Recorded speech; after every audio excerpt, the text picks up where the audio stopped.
This podcast is recorded on stolen and unceded Aboriginal land. We acknowledge the First Nations and elders of this country and join their calls for justice. Always was, always will be Aboriginal land.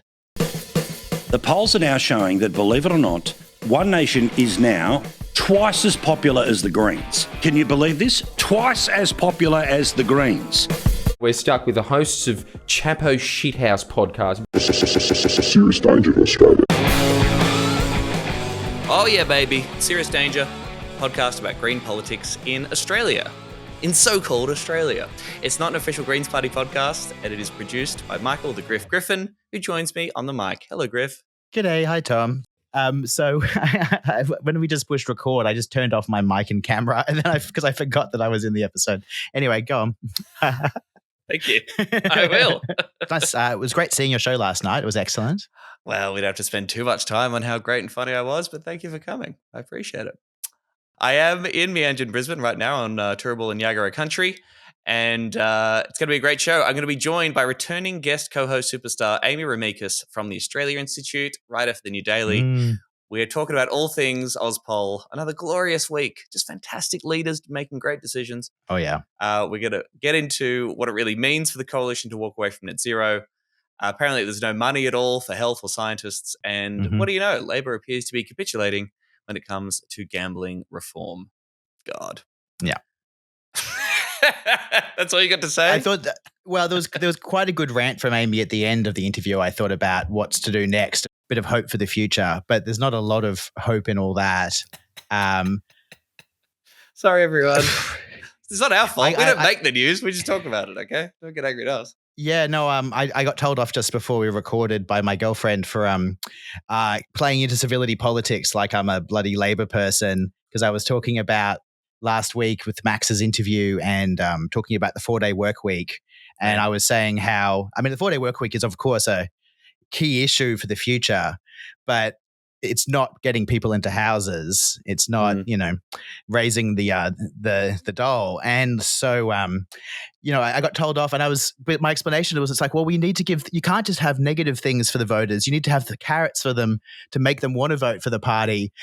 And we can't, the most pressing issue is that people aren't in houses, and it's sort of, it's just, I don't know. The whole thing is a huge mess. Actually, can I just look? Let's be practical about politics. Can I do a call out? Actually, I've got friend of mine who I've been helping with this year. Single mum. She has 2 kids. One of whom is profoundly disabled, and she got colon cancer, and she is a single mum. She had no place to stay, and she was staying with me for a bit. And I've currently got her 2 cats.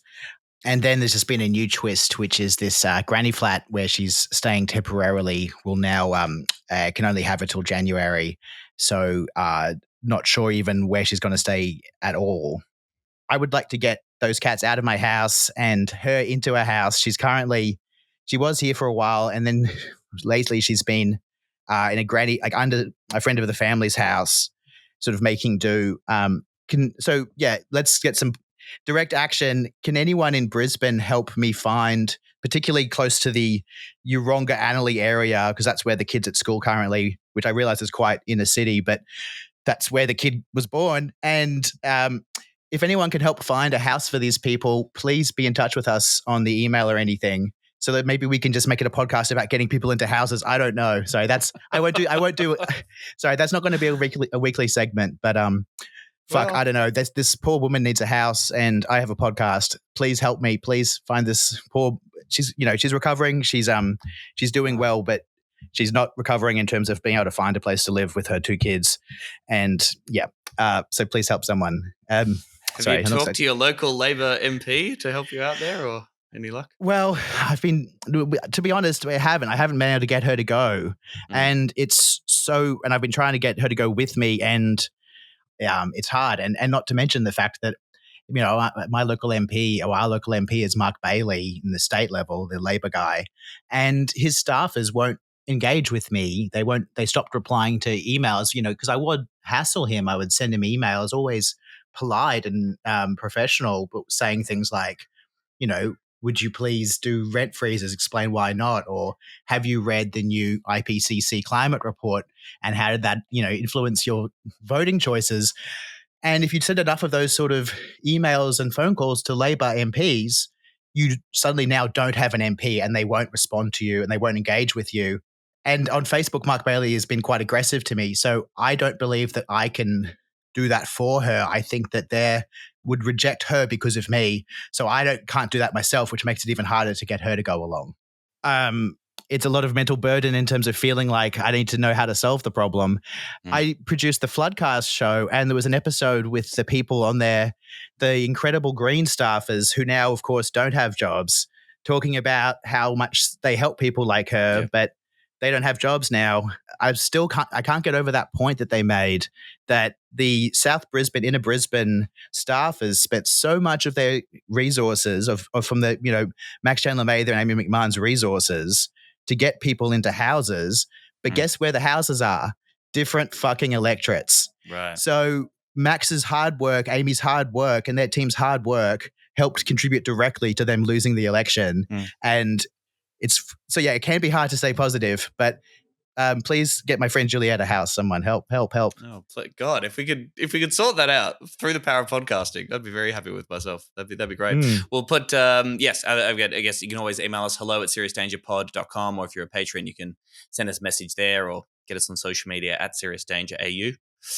Thank you, of course, to our Danger Dogs, the patrons, Ben, Connor, Drew, Peter, George Christensen's love child, and Alistair, who did send us a message. Shout out to the Griff, who I just accosted in a Coles 5 minutes before closing time. Was so starstruck, I forgot what I actually wanted to say to him, which is that I agree with what he said last week. We need to get meaner. Well, Alistair, go fuck yourself. You can't. No, Alistair, we love you. Thank you, Alistair. It was wonderful meeting you and having our girlfriends look awkwardly at each other. Actually, that's what I was going to say is that we saw Alistair literally. So the Coles is outside of where Tom's gig was, and so we walked out of the gig pretty much, and we were walking towards the car and walked into Coles, and so this guy Alistair came up, and so I said, "Oh, were you at Tom's gig?" And he was like, "No." Wouldn't have thought so. He was busy working, I think.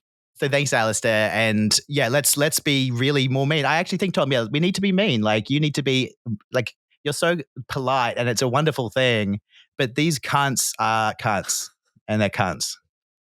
I'm not very polite to the Labor government or our political enemies, am I? But no, okay, that's fair enough. Bit more left-wing Trump, that's what we need. For just $3 a month, you can be like Alistair or George Christensen's love child, and you can support the show, which helps us pay our costs, and you get bonus content every fortnight. You get a bonus episode. The latest one is from our live show for our 200th episode in Melbourne. Me, Emerald, and Will Anderson looking at political ads. Well worth your time. Serious Danger, patreon.com/seriousdangerau if you want to sign up. Let's go. Climatology, oceanography, green technology, this is what we know. CSIRO. Is it still a little, gambling lobby stuff is still a little bit TBC? It's just reporting they might walk away with it. We're still not totally sure. Look, I mean, the conversations I've had this week, they're going to walk away from it. They're probably going to sit longer this week, sit on the Friday so that they can do the environment laws now that the Libs have capitulated on it. And then they'll just basically give a really watered down version of the gambling reforms. Can't do international gambling, but, whatever you do in Australia, that's up to you. Well, true blue Aussie gambling. We don't want to make the gambling companies upset, Tom. We are a very serious, sensible government. All right, save it. This is all gold. All right, everyone. She's back. She's the chief political analyst for the Australia Institute and a contributor at the New Daily. Amy Remeikis. Hello again, my friend. Hello. Thank you for having me. No worries. Quick, Epstein take. Go. What's going on? Have you read through the emails? Have you gone through the files? Tell me everything. I have read through the emails. I find the most insane version of that Larry Summers, the bigwig economist, who was still talking to Epstein just like a couple of months before he went to jail for like sex trafficking. He was still like, I just met somebody and I've been like telling her about her dress, and Epstein is all like, one day she'll say, I will never meet another Larry Summers again. And it's like, these are just like baby men who have been raping children and basically using their little sex island as a meet cute, still wanting approval from a psychopath. And these are the people running the country. Release all the emails. Release all of them. Have you looked into the Rudd connection at all? I know Rudd's come out pretty hard. There is apparently somewhere in this diary, it says that Epstein was at a cocktail party that Rudd was at as well, and Rudd's come out very hard, said, I've never met Epstein. I'm not connected with him at all. I mean, I have no intel on whether he or not they actually did meet at the cocktail party. I do think that there are some people who have been caught up in a lot of this. Noam Chomsky was another name who was in there, because the other thing that Epstein did was he really cultivated intellectuals and university lecturers because he funded them. So I think there were a bunch of people on those outer rims of Epstein's little orbit who had a very limited idea of what he was doing, which, they're being caught up in it. But this is how power works, right? Like, here's a perfect example of how power works. Also a potential Mossad agent, but that's probably a conversation for another day. Well, you can have that conversation. I don't want to be assassinated. Thank you. I don't want to be taken down. They're already tapping your house, Tom. Yeah, probably. But I mean, you couldn't write it, right? Like the crazy QAnon conspiracy theory about a bunch of elites who run the world and fuck children and have a pedophile ring. And the man to fix all that will be Donald Trump, a man who, it turns out, is more implicated than almost anybody else in the world with the Jeffrey Epstein scandal. What the hell what is that? They were 90% right. They just kind of didn't get all the way over that mountain. But I mean, Donald Trump used QAnon and all of those conspiracy/non-conspiracy theories to rocket himself to power by just directing people's views the other way. They were like, oh, actually, no, it's only this side that's doing it. Turns out it was everyone, which who could have predicted that? And I think that what you're going to see is just a further decaying of trust. So now the QAnon people can no longer trust in their idol, which never trust politicians, never idolize other humans. They're always going to fail you.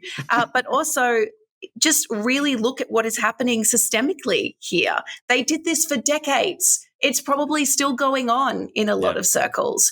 And the victims are the most marginalized, vulnerable children, just people who have been ignored and, screamed at and pushed down and had their entire lives destroyed, while these people continued getting to the highest powers in the world. Donald Trump is president for the second time, probably will be president for a third time, all because they have that power base. And so I think if there's anything to take from Epstein, apart from the enormous human cost, it's that you really need to look at how power truly does corrupt absolutely everything. Although my friend did say now that she's referring to anything as, over 18 as an Epstein ewe, which is, probably have to cut that one out. But the Epstein ewe. Jesus. Well, yes. I mean, did you see that clip of Megyn Kelly being like, hey, Epstein wasn't a pedophile. He was just into 15-year-olds. And that's different to being attracted to 5-year-olds. And anyone, I think someone's got a stand-up bit about it. Like, as soon as you start being like, well, actually, there's an ebophile, or like you start breaking down if you're attracted to certain age groups under 18, then you're a different kind of file. It's like, nah, man, it's all bad news. It's all bad news. I also really enjoyed the whole bunch of people coming out and just being like, when I was 24, I was in a consensual relationship with a 15-year-old, and now I'm a registered sex offender, but I shouldn't be punished for a consensual relationship. They're children. Yeah. They are children. There is a line there for a reason. If you are attracted to children, if you are attracted to anyone who is under 18 or sitting there looking at a 16-year-old going, can't wait till you turn 18, seek help. there is something wrong with you. It is not something to be idolizing. Well, 15-year-olds can't be trusted with TikTok, okay? So they can't be expected No, we can lock them in jail, though. They are old enough to be treated as adults in the incarceration system, but we cannot trust them with social media. It's just no good for their little brains. It must be so confusing being a 15-year-old. It's like, what am I allowed to do? What am I allowed to do? What am I responsible for? I'm getting very mixed messages from governments on a variety of different subjects. Being 15 is already the worst. I think it is genuinely the worst age for everybody, and it's so confusing, and so many people prey on that, and it's just getting worse. We're just normalizing all of it now, and it's just, I don't know. I love you 15-year-olds, and I really hope that you keep away from all of the creeps, and that we do manage to change all of these systems and freaking just power structures for you, because it's doing my head in, so I can't even imagine how they're feeling. You are going to face climate oblivion, though. Any 15-year-olds watching this, I'm sorry. That really does seem to be what we're looking at. Trying to reach out of political obscurity by energising a bigger base. We will have affordable energy prices. Our prices will be more affordable than Labor's. Dumping support for the government's framework to cut emissions. The net zero target gone, along with it the net zero by 2050 pledge, the 43% by 2030 commitment, and the 62% by 2035 target. We talked a bit about, of course, the collapse from the coalition, their abandonment of net zero, both the Nationals and the Liberals now. Last week, we had Sarah Hanson-Young on the show. We were sort of recording it the morning of the big meeting before they came out with it all. We've since had the announcement. They're walking away from net zero. They're staying in Paris, which doesn't make any fucking sense. They are they're committed to affordable energy. And I guess reducing emissions is a nice to have, but they're really prioritizing that affordable energy thing. It's a shit show. What have you made of the rollout of the Liberals' abandonment of net zero and their new position on climate action, such as it is? I think shit show is the nicest thing that you can say about it, because they know they're not going to win any elections with this. They don't care. They know that they're destroying the state parties. I mean, we've seen 2 rolling of Victorian state leaders just in the last couple of days. Amazing. And it is a lot driven by the fact that they can't win elections. It's just been made so much worse by this position. And it's allowing this Labor government to get away with doing absolutely fucking nothing on climate and being seen as the more sensible option, which I think is maybe the greatest sin, is that the coalition is so comprehensively sucking up all of the batshit crazy space in this area that the government looks like it's doing something when it's actually doing the bare minimum, if that. I mean, I think what we're seeing with the Liberals right now is the inevitable endpoint of what Howard did to the Liberal Party, what John Howard did.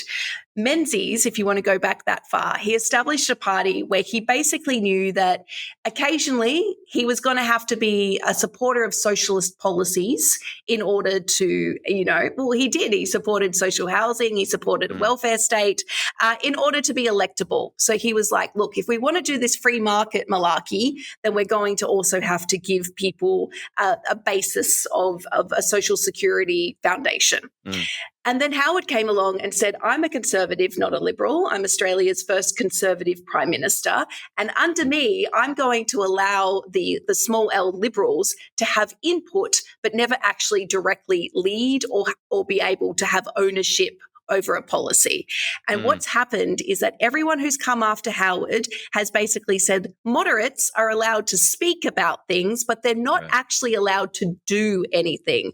And that has reached the point now in 2025 where if the moderates are like, hey, so maybe we should keep net zero because it's not really that big a deal. And also the voters seem to want us to do something on climate. The Conservatives are like, how fucking dare you, the audacity to think that you can direct our policy. We will burn down with the country and everyone's going to have to just be okay with that. And the moderates are like, oh no, we'll quit. And then it happens and the moderates are like, well, maybe we don't have to quit. Maybe we can continue trying to change this from the inside. So the Liberal Party, they're done. They're over. I don't think that the coalition will see out the decade, and I don't think that the Liberal Party are going to survive this. They were already on track not to survive as a political party, and they've just basically filed the last nail into that coffin. What centre-right politics will continue, obviously. I think what you'll see emerge is probably what we're more used to seeing in Europe and pre-war Australia, which is like a hodgepodge coalition of different independents and minor parties. I think Australians probably need to get used to that. I think most of the electorate already is kind of hoping for that because this status quo of the two-party system hasn't served them in any ways, from inequality to climate. But I think that we've got a lot of years of pain ahead of us because you've got Labor, who've now filled the space of the government of the Liberal Party government. So you've got Labor basically emulating Howard's Liberal Party and filling that centre-right space. They're saying, oh, we care about the climate, but we're not going to do anything. We care about the environment, but we're going to pass an environmental protection law that is really beneficial for mining companies. And because they're not the Liberal Party, people are like, oh, this is the more sensible option. And that's not going to be good for Australia's future. Not at all. All right, maybe pushing back on this a little bit. I mean, the idea of them never going to win an election. Whatever you think of Matt Canavan and James Patterson and all these crazies, they know what polls are, and they do have some vague awareness of the political landscape. It seems to me that their argument within the party room and generally is, we can win fighting against net zero. If we abandon the bipartisan support for net zero, we can do what we did with The Voice, right? Polls look great for The Voice when it was a bipartisan consensus. As soon as we broke with that consensus, fought on it, we can run on, pointing to people's power bills. We can point out the truth that emissions aren't actually going down in Australia. In fact, they're either leveling out or occasionally going up under Labor Party's approach to this. So I guess they're saying that if we make the fight, then we can win back, and we can key into people's grievance about the cost of energy and the anger that people feel, particularly in remote areas where renewable projects are being rolled out. What would you say to that? Well, I mean, the Voice referendum was a flashpoint, I think, mostly of racism as well. And while not every Australian has experienced racism, the majority of Australians have experienced climate change. Like, we've been through the fires, the floods, the biggest storms, all of the rest of it. And they've lost the battle now on trying to pretend that climate change isn't real. You don't hear them come out and question the science about climate change anymore. They've now having to question the cost of the transition because they've already lost that battle. So we have already moved the dial when it comes to climate politics. And that dial got shifted because the public shifted on it. You're seen as a crackpot if you don't think that climate change is happening. And so it's not the same as the Voice referendum. And I unfortunately had to suffer through Tony Abbott's Australia book that the history of Australia that he's just written. You read that? I read it. I did. Like, fuck my life, right? This is my job. And he finishes that book on the Voice referendum. And I think that he does that because that is the high point of that style of politics. It's only downhill now. You can hit on inequality, you can try and talk about the cost of things, but they're really coming against that generational shift where, you've got Gen Z, millennials, alphas who have all seen climate change in action and they're concerned about it. But you're also just seeing people who are just tired of this bullshit, and people can read numbers and they can see that, okay, the transition is expensive, but it's expensive because, one, we've delayed it for so long. So, now we're having to do everything at fucking once. Coal and gas are finite resources. They're really expensive as well. Everyone knows that renewables are the cheapest form of power. And you can see examples around the world of China, across Europe, the UK, where they're shifting more to renewables because it makes financial sense. So this time around, they don't have that racism uncertainty, the fear of the uncertain to fall back on. And so they're trying to have a battle on cost, but their counterpoint is also complete bullshit, and people can see that. So I don't think they're going to be able to pull it off in the way that they think they will. They're certainly not going to have people in the teal seats go towards them because of this policy. And you cannot win an election without winning the teal seats. What they've done in the Liberal Party is that the Nationals have had to fight off One Nation by becoming One Nation. So they've had to go even further to the right than One Nation. But they're in a coalition with the Liberals who need to be able to talk to people in the cities and fend off independent and Greens challenges. Those two policies don't match, like they're polar opposites. So the Nationals have been successful in fending off One Nation at the expense of the Liberals fending off Greens and independents. And here we are. They're going to continue going down this line, and they're not going to win any more seats than what they've got. Yeah.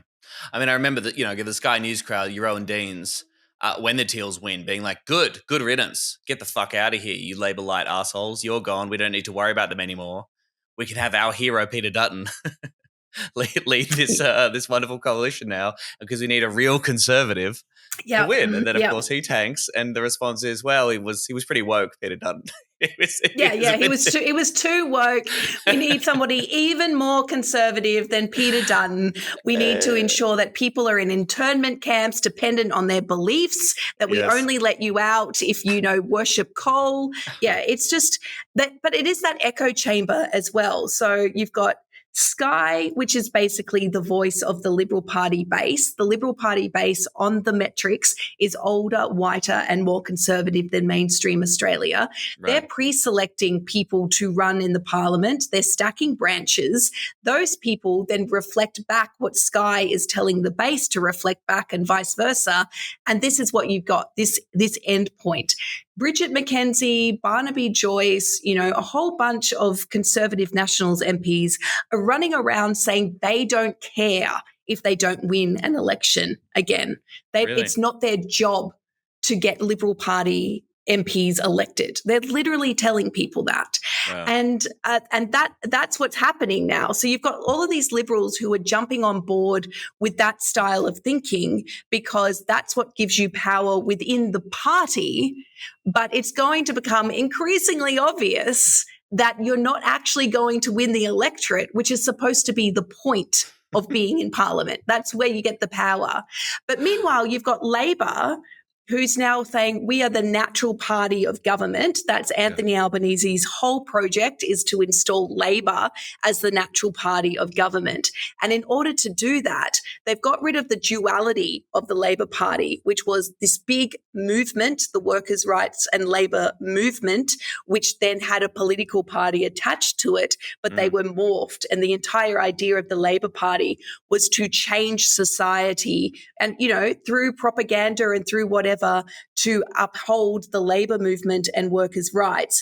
They're unhooking themselves from that people power perspective and taking up the space of centre-right politics in order to keep power. And so that's the position you've got in Australia at the moment, centre-right and right. And anyone else is a radical who obviously doesn't know what they're talking about. Yes, the Greens are ridiculous. Even though you look at the ACTU's policy positions on a bunch of stuff, it's pretty much Greens policy. But yes, we're the voices of the workers, and we shan't be listening to them. Speaking of Sky News, of course, they will be backing in this abandonment of net zero no matter what. Here's a post from Sky News Australia. I know that took your fancy. The ABC has been accused of breaking its own impartiality rules after a political correspondent lashed Susan Lee's net zero position as nonsensical. I'm like, well, it sounds like they've pretty much described facts there. I'm sorry. Because they're trying to maintain this insane contradiction, right? That, yes, you can remain in Paris, even though the Paris Agreement implies, of course, or dictates that people can't backslide. And if you abandon these targets and then don't meet them, you are, by definition, backsliding. So when they say we're staying committed to Paris and whatever, is that just a rhetorical piece of bullshit to help Andrew Bragg and Tim Wilson not shit their pants or be totally humiliated here? Yeah, absolutely. I mean, because the idea of shifting away from Paris is a fairly red line here, because that puts you back into Donald Trump territory. We're pulling out of Paris, all of this global world order. They don't want to go that far down the rabbit hole because there is still some of, like patting on the head of the moderates and just saying, okay, yes, we're not going to pull away from Paris so that you can still go to your electorates and say, we still think that the Paris Agreement exists when we don't think that it doesn't exist. It's a thing, and we are in support of that Paris thing denier. existing. I'm not a Paris denier. But as was rightly pointed out by the ABC's political correspondent and anyone who understands the Paris Agreement, is that if you're signed up to the Paris Agreement, you are committing to lowering your emissions, which had to be, basically, as we've done it in Australia, legislated with a plan. And so the Liberals are saying, we're not going to worry about cutting emissions. We're not going to worry about having targets. Numbers are all relative anyway, but we're still going to say that Paris exists. And the thing is, as you said before, like the Liberals are right. Net zero is a crock of shit. Yes. We are not cutting our emissions. We are, in fact, increasing our emissions and coming up with this bullshit accounting trick of offsetting emissions by basically, just allowing people to increase but plant some trees or not pull up some seagrass that was never going to be pulled up and say that we're offsetting all of this shit. Yeah. It should be real zero, but they're not having that argument. They're saying net zero is a crock of shit. We're not lowering our emissions. So might as well give up. Just be completely defeatist about this. This idea, you set a target and you go, hey, we're not going to meet the target. I know, let's get rid of the target. No, you fix your approach to meet the fucking target, you idiots. What are you talking about? Exactly it. And it's just like... Sorry, go on. Sorry, you go. No, please. You go. I was just going to say, like... The whole Liberal strategy is just to extend fossil fuel use for as long as possible. Like that's literally what they're doing. So this isn't even about, ideology. It's about extending the use of fossil fuels for as long as humanly possible and being so defeatist in it. They're fatalists. They've just basically said you can't even hope for change. You can't hope for a better world. It's going to burn down, so we might as well make as much money as possible and not try to change anything to stop that future. Where it's like, guys, like the Labor Party are on board with extending the use of fossil fuels. They have a plan for gas for 2050 and beyond. Yeah. That's already covered. Our vested interests that everyone is looking out for them. How about you have a point of difference? And if you're going to be like, free market or neoliberals or whatever, then maybe look at the numbers and go, oh, it makes sense for the market to transition because banks are not funding coal and gas out of the kindness of their hearts. They're not funding this shit because it costs too much money. That's why the private sector is not funding nuclear. That's why the private sector is not extending loans for coal-fired power stations because it costs them too much money. You know what makes them money? Renewables, the transition. That's why they're investing in that shit. That's why this whole transition has got to this point.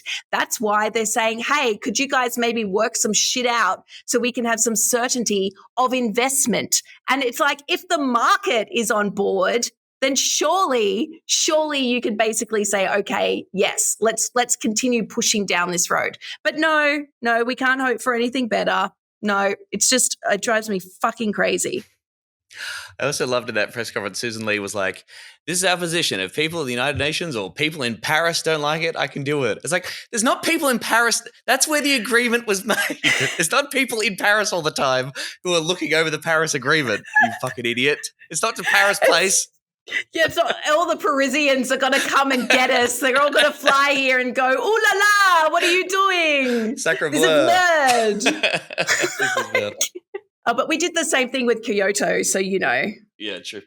You would hope that in such a political environment, there would be a lot of space there for a party that's actually serious about the climate crisis and that isn't funded by the fossil fuel industry to come through and make a lot of political hay. But as you say, this clown show from the right just makes Labor, this just lowers the bar so incredibly low that, Labor does seem reasonable on the face of it when these are your two options in our bullshit two-party system that we have. But the Greens, often aligned with and working in solidarity with the various NGOs and environmental lobbies and climate lobbies, sort of saying this is not good enough, this is ridiculous, flies in the face of the science. Obviously, the coalition's a joke, but what Labor's doing isn't good enough either.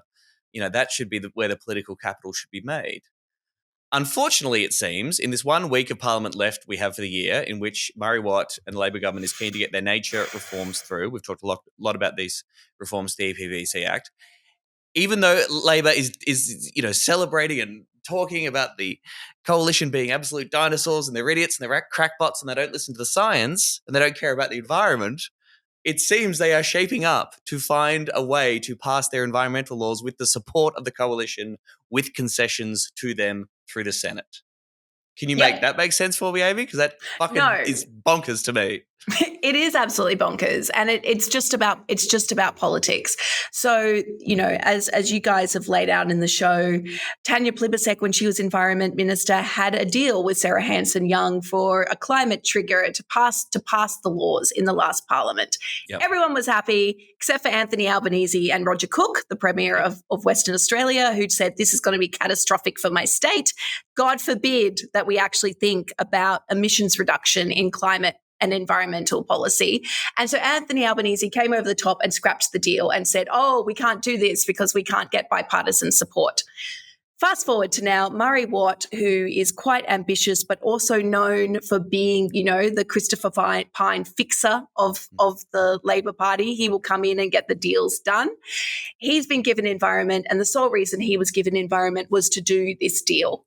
And so the Liberals, for a while, were pretending that they were not listening to the mining industry and were saying, no, we're not going to pass this, because they were dealing with their own internal stuff. Now that they've scrapped net zero, there's space for them to pass something that has nature protection in the title, particularly since they have been hammered by the mining and business community, who are basically saying, if you do not pass this with Labor, they might pass it with the Greens, and that would be bad for us. And so that's why they've come back. Good for the environment. Could be good for the environment. Good for the environment, yeah. So that's why they've come back, and that's why they're doing this now. And that is why we're in this position of about to pass environmental protection legislation that is going to make it easier to open up mines. Like that's essentially what this bill is about. It creates go and no-go zones for mining, which is going to make it really easy to approve future mines, particularly in the critical minerals sector, which we've now done a massive deal with the United States. So this is now being covered by, national security, inverted commas. And we know from reporting in Overland and from Indigenous communities themselves that about 80% of critical mineral sites, potential critical mineral sites, are on Indigenous land. But this legislation is just going to make it really easy to steamroll over any sort of native title considerations. And Labor's doing this because Labor is, being more sensible than the coalition by saying, yes, net zero, we're adhering to that. But really, they want as much money and power as possible. And so here we are. National MPs have accused the Albanese government of holding a gun to their heads by threatening to strike a deal with the Greens to pass new environment laws, as Treasurer Jim Chalmers appealed to business to pressure the coalition into supporting Labor's reforms. Once again, just a beautiful illustration of how our politics works and where the pressure comes from in our political parties and who's actually in charge there, just openly being admitted by the Treasurer, being, I better talk to the coalition's true puppet masters to get them to fall into line on this particular reform.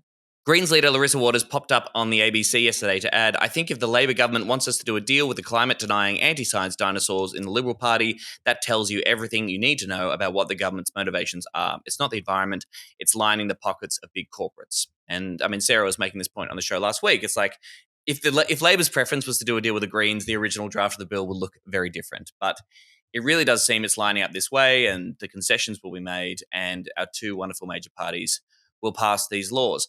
Now, I suppose the question is, while terrible that will be for First People traditional owners and the environment, for God's sakes, and endangered species, and I'm against that, politically, if that happens, I mean, does that open the space for the Greens to seriously be like, look at what these two major parties think about you and the environment, and look at them teaming up. You know, remember how terrible it is whenever the Greens vote the same way as a coalition. That's teaming up.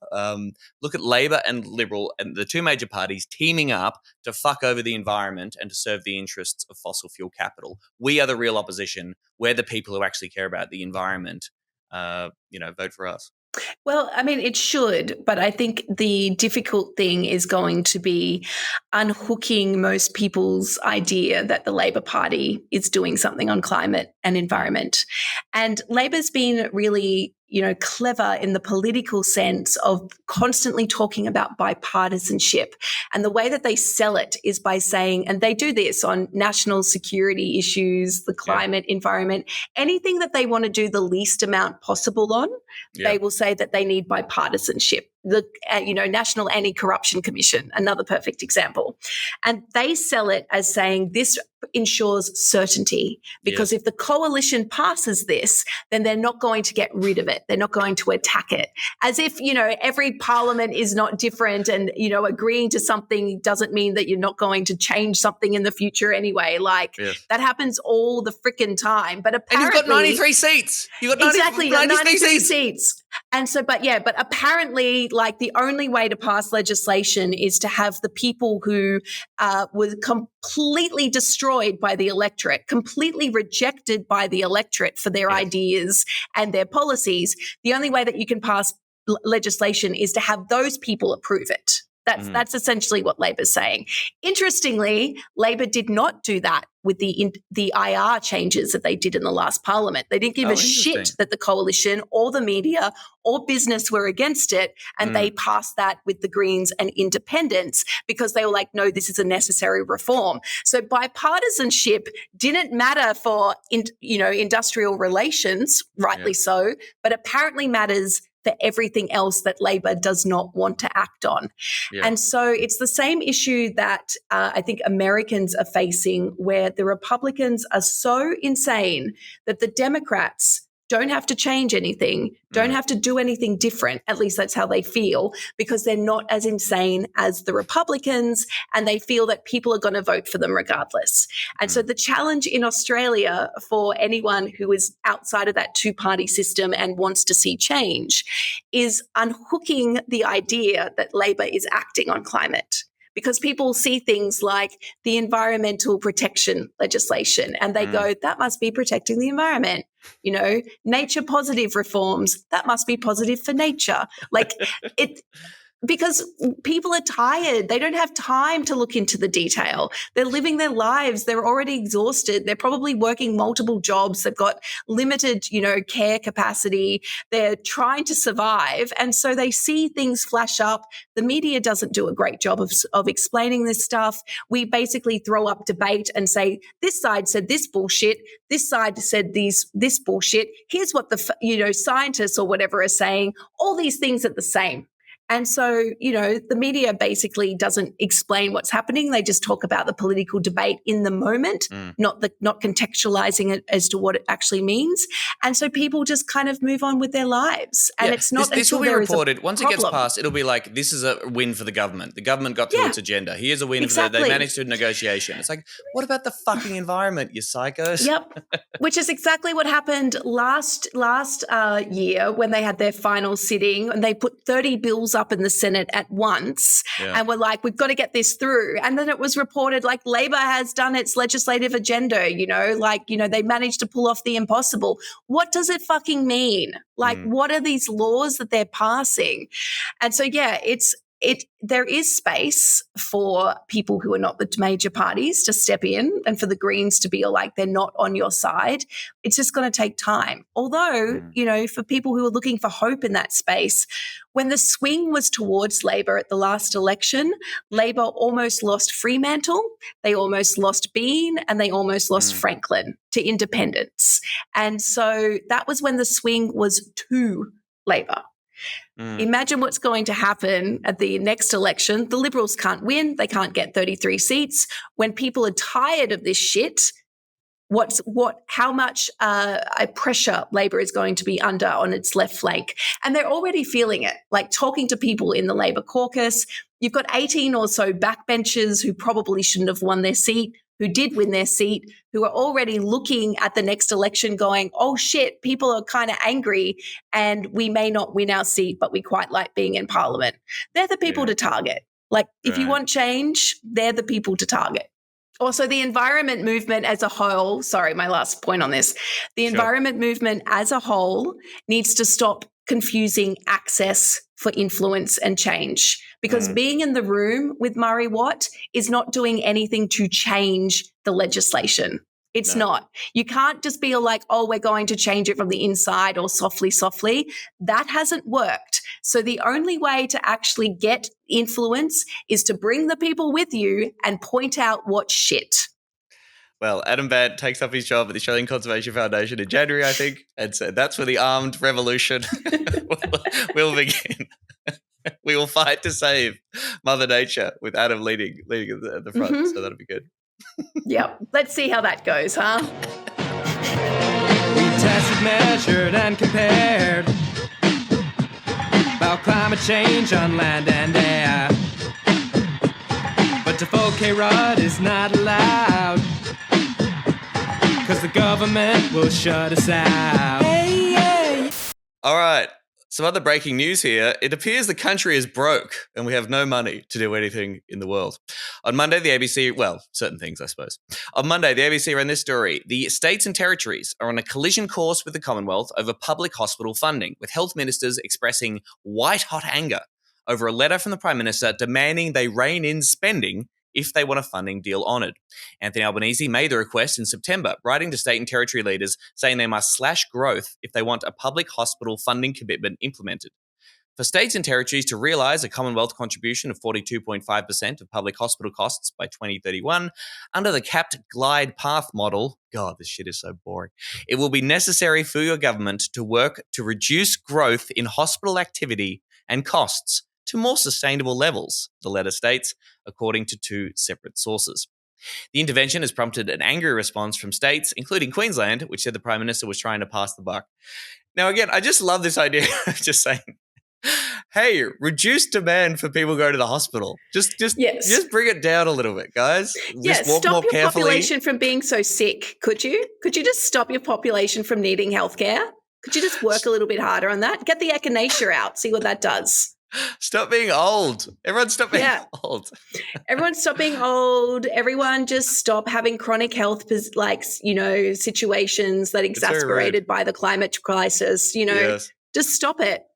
Stop having children. Stop working. Yeah, it's bullshit because it's bullshit. And because governments always show you what their priorities are with what they fund.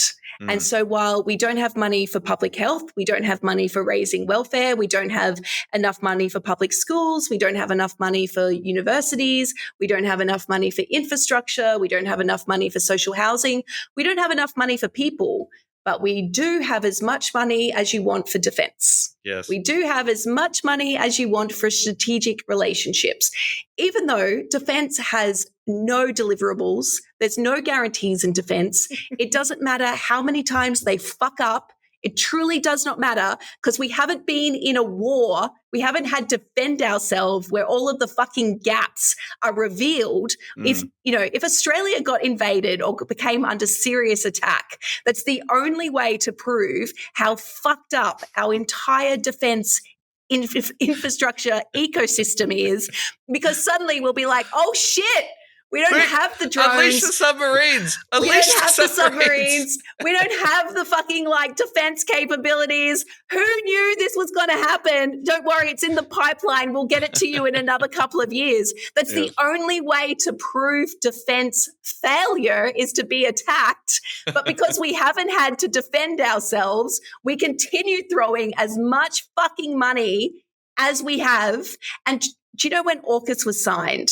Scott Morrison rang up Josh Frydenberg after having a conversation with Boris Johnson and shit and was like, we're talking about coming up with this new deal. It'll be about $350 billion or so, we reckon. Do we have the money for it? And Josh Frydenberg said, if it's a priority, we have the money. Amazing. And that says everything about government. AUKUS is such a piece of shit that in the agreement, it says Australia is not guaranteed to get the submarines at any point. American can just say, thanks for your $360 billion. Really helped us build our shipyards. We can't actually deliver you these submarines. Hope we can still be friends. And Australia just has to take it. But we can't fund public fucking hospitals. Are you kidding me? And everyone is meant to be okay with this. And I'm the fucking radical psycho for saying, hey, maybe people should have healthcare and education and housing and enough money to live on. That is apparently crazy because we need to worry about defense. And I'm not being sensible and I don't have enough common sense and I don't understand the big picture. Yeah, can Albanese write a letter to the heads of the military industrial complex saying, hey, could you reduce the demand and the costs associated with your programs just to sort of make this a little bit more reasonable? We'd really appreciate that. Exactly. What is the demand for all this dispense shit? Like honestly, like China is a risk, not a threat. America is a risk, not a threat at the moment. Like they're also crazy. What is Australia defending itself from? Like what is the demand here? It's been 50 years of we could be attacked while people in our own country suffer. It makes no sense. We have no money for science either. The CSIRO announced this week it will axe up to 350 research jobs as the National Science Agency faces long-term financial challenges. The organisation said it had reached a critical inflection point, with funding failing to keep pace with the rising costs of running a modern science agency. The news comes after about 800 research support jobs were cut last year, along with contractors, with overall cuts to the agency's size estimated to be by a third.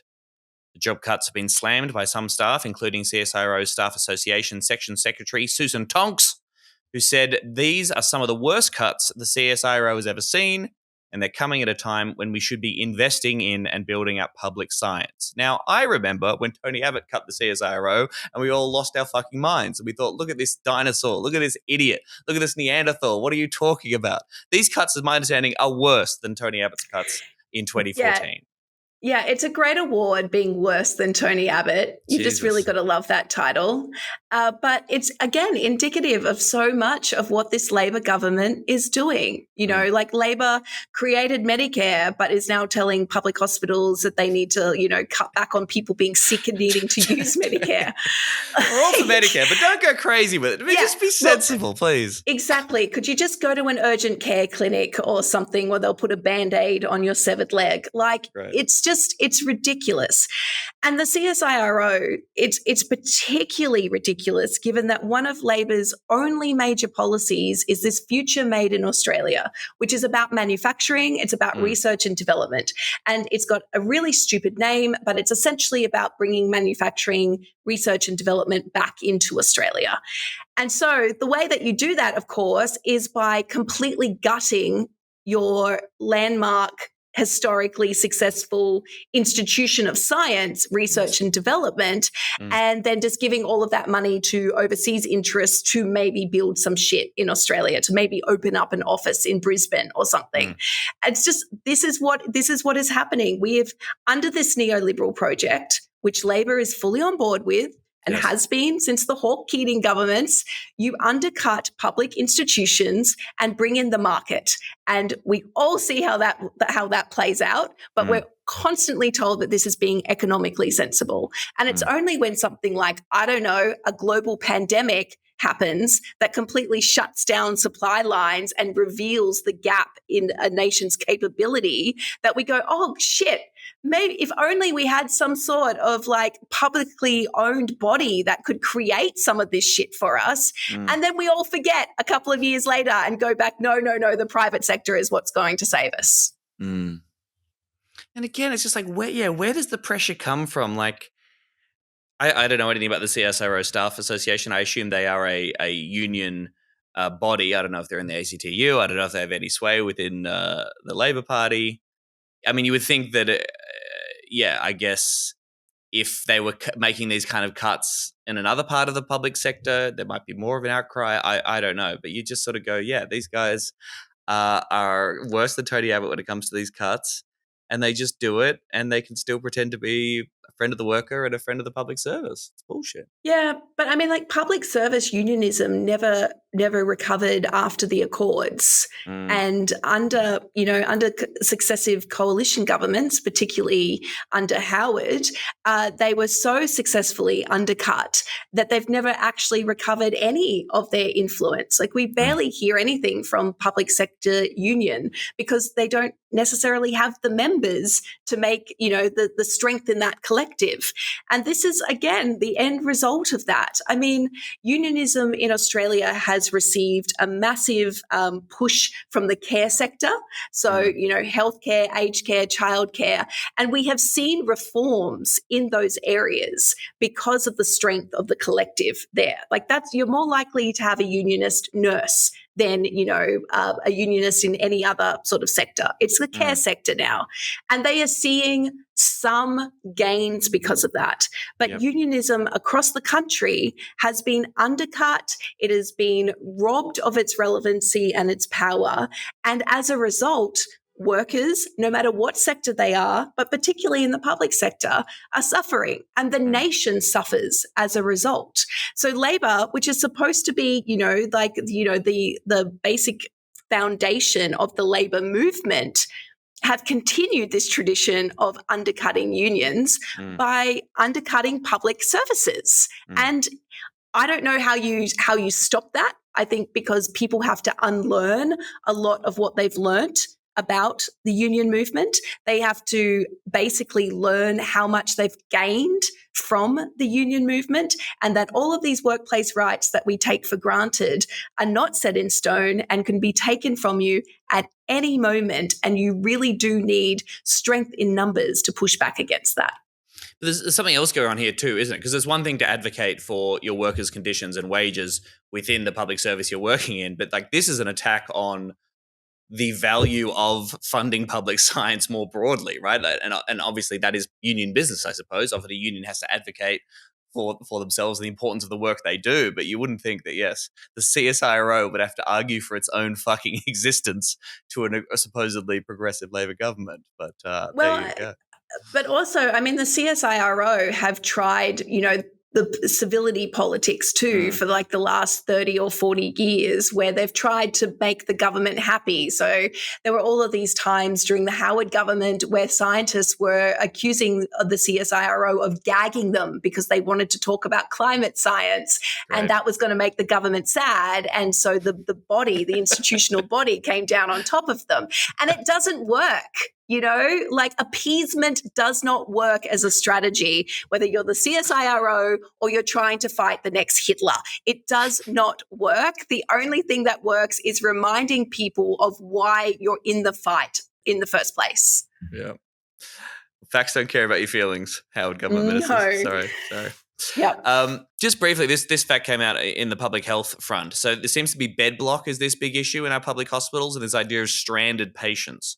So in New South Wales hospitals alone, there are 1,166 beds that are currently occupied despite their patients being medically cleared for discharge because aged care or disability placements are not available. So that's just in New South Wales hospitals, 1,100 beds, people perfectly happy to leave the hospital ready to be discharged, but they've got nowhere to go because there's no disability support or aged care available to them. So that's just one example of this kind of system and demand being placed on our public hospitals is because of a much broader failure and a lack of investment across the board. So again, you read that and you go, God, the gall of the Prime Minister saying, hey, states and territories, bring it down on the whole public health front. It's like, Jesus Christ. Yeah. I mean, if only we didn't privatize those sectors. If only we had government intervention that ensured that people always had somewhere to go. But it was saving us money. Do you remember privatization? It saves you money. Yeah. And then, 20 years down the track, you're like, oh, people have to stay in hospitals because there's nowhere else for them to go. And we're not callous enough to just put people out on the street yet. Not yet. The more that you privatize these systems, the more that callousness just becomes the bottom line. So this we is move on law soon. New South Wales police will go through a public hospital and be like, all right. And they'll fucking love it, Tom. They will fucking love it. They will eat it up. That's true. All right, just briefly at the end here, last story. Again, this is an evolving situation. We're recording this on Friday morning. We'll see what happens in the last week of Parliament, of course, but there is reporting in the AFR on Thursday that the Albanese government is expected to abandon plans for a total ban on online gambling advertising using the under-16 social media restrictions as cover to water down the policy. What the fuck? Can you explain this? I kind of trying to get this straight in my head, but they're arguing that once the under-16 social media ban kicks in, that will stop children seeing digital. They won't be on social media as much, so they won't see the gambling advertisements. Is that the insane logic we're talking about here? It's problem solved, right? Like you just like, oh, we were also worried about the children where we're not allowing children to look at TikTok anymore. So it's completely solved. We'll also ask them to avert their eyes during any sports broadcast that happens on free-to-air television, obviously. But again, like it's the least they can do. That is what this Labor government does, the least they can do. And the only people who are upset about the gambling ad regulation prospect are the gambling industry. Like that's it. Everyone else is like, yeah, that totally makes sense to me. And Labor's like, ooh, but there is a group who are not so happy. So this is really complicated because there's one group who aren't so happy and maybe we need to try and make it okay for them. So they're willing to sacrifice the easiest fucking reform you can do, just regulating gambling ads. And they're like, oh, that one, that's a bit too tough. So we're just going to take children away from social media. This is already a compromised position, isn't it? Didn't they already abandon one part of the reforms from Peter Murphy's report, and now they're looking at even capitulating again with just online as well? Great. Yeah. I mean, the Peter Murphy report was basically like, you know, they should be as restricted as tobacco. Essentially, like, you know, they're demonstrably causing harm. They're costing us money. There is no gain for it. And if you talk to anybody from outside Australia who comes to Australia, the one thing that they will all say is, oh my God, I've never been so inundated with gambling. It's crazy how normalized it is. This is uniquely bad to Australia, right? It's not like, people are gambling all over the place. No. It's particularly bad. And Australians lose an insane amount of money gambling on sports stuff every single year. It's our gun. We look at America and go, how could you not regulate guns? Everyone else is looking at us going, how could you not regulate gambling? Like, this is fucking batshit. And yet the government is just like, oh no, we need it. And they use the cover of we need to support free-to-air television while ignoring the fact that you could put a levy on gambling companies that would pay for free-to-air for television.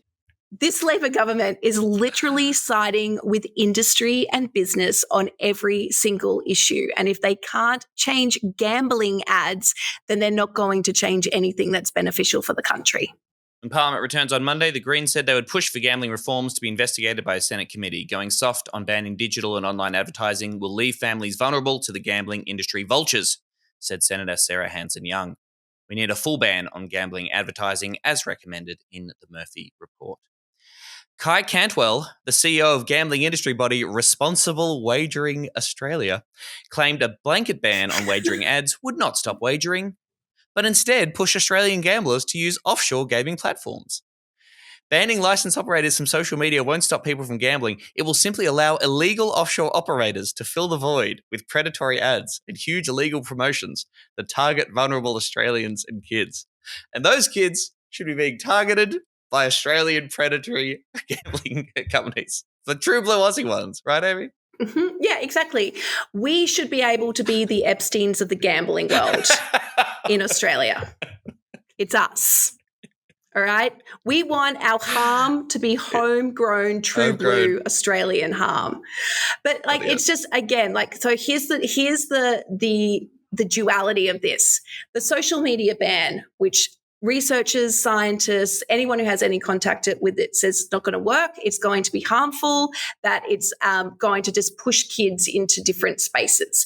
And the government says, no, we need to do this because FM radio has told us that we need to do this. And also because it literally is Fitzy and Whipper, I think, from Nova, who basically pushed this idea anyways. And while you say, sure, some kids will go into different spaces, we don't allow people under 18 to drink, even though some people still manage to find alcohol. We have these laws in place for the vast majority, right? So it's the right thing to do, says the government. But we're not going to regulate gambling ads, which every expert tells us would cut down on the harm and the cost to society and to families, because some people may find their way into unregulated international spaces. And so we need to not have that happen. So we're going to keep it open so that they can find their harm in Australian spaces. It's not meant to make sense. It's literally not, unless you just go, what is best for industry? Oh, that's what they're going to do. This is completely unrelated. This has nothing to do with the topic, but this is just a little story from February. Alcohol and gambling companies and lobby groups donated $2.474 million to political parties in 2023-2024. AEC data revealed that companies that profit exclusively from alcohol donated $998K, while companies that profit exclusively from gambling donated $661K, and those that profited from both donated $815,000. Of these donations, 38% went to the Liberal National Party, while 61% went to the ALP. 61%, almost 2/3 of donations from the gambling and alcohol industries going to our good friends in the Australian Labor Party. Never forget this. Now, I've said this before on the show, Amy. I know this will never happen, but holy shit, we need these facts when we're reporting and discussing these issues. I'm so tired of reading one story every year when the AEC data comes out saying, gosh, political donations are a problem, and then we just never talk about it again. And then when this actually comes up, like we actually see the return on investment for these political donations, the media's nowhere. No one ever asks Anthony Albanese, hey, like how much did the donations to your political party play a role in your legislative reforms here and your position on this stuff? It just never happens. No, it doesn't. I mean, like the lesson here, obviously, is that you need Fitzy and Whipper to start caring about gambling ad regulations and have FM radio run a campaign picked up by News Corp. But yeah, no, absolutely. But hang on. Does the gambling companies advertise on the Fitzy and Whipper show? I think that might be an issue. That might be. Well, oh God, we just found the chink in that armor. I think that we have a very opaque donation system. You know, it's really difficult to even find out who is donating to who, except for that one time of year. It is never mentioned again. We have also just had laws passed that are going to make it really, really difficult for independents and minor parties and anyone who is currently outside Parliament, not part of the two-party system, from even receiving donations in order to run. Like that's something that this Labor government have done. But in the end, you could raise $20 million and donate it to a major party for a good progressive reform, and they probably would still not do it. Because the only thing that they're afraid of is people changing their minds on something. They're only afraid of a change in society attitudes. And all of these vested interests, it's not even necessarily the donations, because that just gets them into the rooms, which they'd probably already be in anyway, because they have an outsized cultural influence in Australia. Those companies are invested in keeping Australians comfortable and relaxed about all of these different issues that we're facing. And so you and I could raise $20 million and we could give it to the Labor Party and say, hey, not telling you how to do your job or anything, but maybe you could pass laws that would actually protect the environment, and maybe you could raise welfare. And Labor would say, thank you for your money. We will put this to good work. But actually, no, we're not going to be changing any of those laws, because it's about shifting societal attitudes on this. So if you want Labor to actually get off its ass and fucking do something that's in its own platform, then you have to make them scared. It's the only way to do it. Like the anti-mining tax campaign, right, that was launched against the Gillard government. Like that's the kind of level of shit that we need. Now, all we need is $20 million. You need to fucking scare the shit out of them. Yeah, exactly. So my PayPal is Venmo'd up. We are in the know. CSIRO. All right, look, we'll leave it there for this week. I feel like this is a whole lot of bad news. TLDR, Labor sucks. But I do hope that isn't dispiriting for people watching and listening. I mean, I read these stories, I talk this analysis through with Amy, and I just keep coming back to the same position, which is, okay, the Greens didn't have a great election. They're not in a great place at the moment, but fuck, what is the alternative, man? Like, this sucks so much. We know this is so wrong. We know we need to organize and get a mass party of ordinary working people together who give a shit about the environment and both climate and economic justice together to do something. Like, I don't know where else to put my energy and time at the moment. So thank goodness, I always say when I see Greens MPs out there in these stories talking sense and standing up for the right thing. So if nothing else, let the shittiness of the status quo inspire one to more progressive action. Yeah, absolutely. I mean, they count on us being exhausted and they count on us being defeated, but we're right. Like, yes. I'm very happy to be on my moral high horse about this, and I'm fucking right. And so that's what gets me out of bed in the morning, and I hope that it helps get other people out of bed as well, because it is not a sin to want a better world. Like, oh, sorry for being so fucking radical. I want things to be better. Like, good. God, fucking lock me up in a box. And so there is always hope, but hope is nothing without action. And so, have hope. That's great. Rest on being right, because we fucking are, but just put action behind that. And you will make them scared of you. And often, like, last point, I look at politics as seeing ideological warriors and cowards. And you always want the cowards to have the power because you can shift them in a way that you can't shift the ideologues. You currently have the cowards in power. You can move them. You just have to fucking light a rocket under their ass and scare them. And there's plenty of opportunities to do that. So stay strong, people. Hell yeah. Thank you, Amy Remeikis. Check out Amy's writing at The New Daily. Fantastic writing there. And, of course, the Australia Institute as well. Love having you on the show. Thanks, Amy. Appreciate your time. Thank you. Serious danger to Australia.